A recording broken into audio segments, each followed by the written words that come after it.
Hello all, welcome to my channel. ఎవరైనా నా ఛానల్ని, నా వ్లాగ్ని ఫస్ట్ టైం చూస్తే ప్లీజ్ ఫస్ట్ అయితే ఛానల్ని సబ్స్క్రైబ్ చేసుకోండి. అలాగే వీడియో చూసిన వాళ్ళు thank you for watching my vlog. ఈరోజు రెసిపీ వచ్చేసి బనానాతోనైతే ఒక మంచి రెసిపీ అయితే మీతో షేర్ చేసుకుంటున్నాను. ఇందాక చూపించిన బనానాలు అన్నీ అయితే తీసుకోలేదండి, జస్ట్ రెండే తీసుకున్నా. అంత క్వాంటిటీ తీసుకున్నా కూడా అంత వద్దులే అని చెప్పి నార్మల్గా అయితే ఒక 2 బనానాలు తీసుకొని ఇలా అయితే మంచిగా పిల్ చేసుకొని పైనంతా పొట్టంతా గీకేసి ఇలా మంచిగా సన్నగా స్లైసెస్ లెక్క కట్ చేసి సాల్ట్ వాటర్లో యాడ్ చేస్తున్నాను.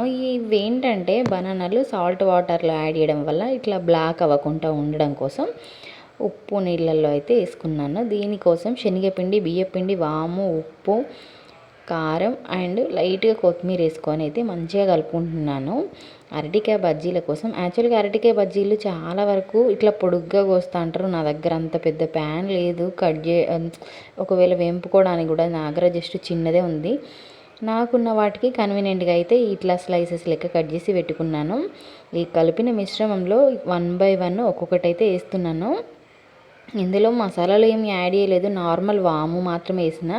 ఏదేమైనా కూడా బజ్జీలలో శనగపిండితో చేసే వాటిలల్లో కొంచెం వాము యాడ్ చేస్తే మంచి ఫ్లేవర్ వస్తుంది. ఒక బజ్జీ అయితే వేసి చూసిన, నాకు అనిపించింది అసలు నేను మర్చిపోయినా అని చెప్పి వంట సోడా యాడ్ చేయలేదండి. అది వేసినాక ఒక్కొక్కటి వేస్తా అంటే సూపర్గా పొంగినాయి. ఫైనలీ పిండి మిగిలాక లాస్ట్లో ఇలా అయితే వేసుకున్నాను. అసలు సూపర్గా క్రంచీగా సూపర్ అంటే సూపర్గా పొంగి మంచిగా వచ్చినాయి. ఇందులో ఏంటంటే ఇక్కడ చూపిస్తున్నా కదా సాల్ట్ అని, యాక్చువల్గా సాల్ట్ కాదు, ఆమ్చూర్ పౌడర్.